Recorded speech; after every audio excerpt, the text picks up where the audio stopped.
don't wear Factor 50 on holiday in a hot destination. Here's why. Hello, I'm your weather girl, and I have been letting a lot of people know that are coming on holiday to Turkey to bring Factor 30 instead of Factor 50 SPF sun cream because of these reasons. So last week I went out for the whole day and I put Factor 50 on all three of my children repeatedly throughout the whole day. We was out in the sun and in the pool all day, and my children came home with blisters, thick blisters across here from wearing Factor 50.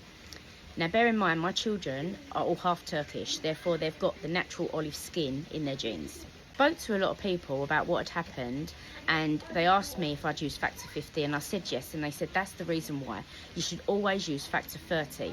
Well, I couldn't understand that, because Factor 30 is a lower SPF than a Factor 50. Therefore, I thought that Factor 50 would have a stronger UV protection. So I thought I'm going to be doing a little bit of research about this to find out why. So I've done some research, and I'm going to read out what I found on a website regarding SPF 30 and SPF 50. And it says on here, the SPF 30 blocks out 97.6 of UVB rays. SPF 50 blocks out approximately 98% of UVB rays, which means that 1.3% is the only difference between a 30 and a 50, which means that the 1.3% of protection is at a cost of adding additional chemicals that are potentially making SPF sunscreens less friendly for your skin.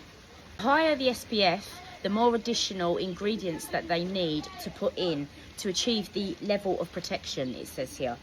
This can increase the likelihood of skin irritation, allergic reactions or sensitivities, especially for people with delicate or acne-prone skin. Higher SPFs are also a thicker consistency, which tend to have a heavier texture and can feel greasy and leave a white cast over your skin.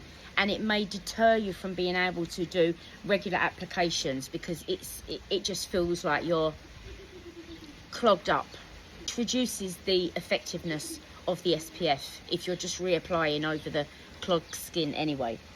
It also gives you clogged pores and a false sense of security. That is the reason why, after reading those doing a little bit of research and reading the information based on what is the difference, and I did read a lot of information to be able to get that information. So I'm so sorry, I'm very, very hot.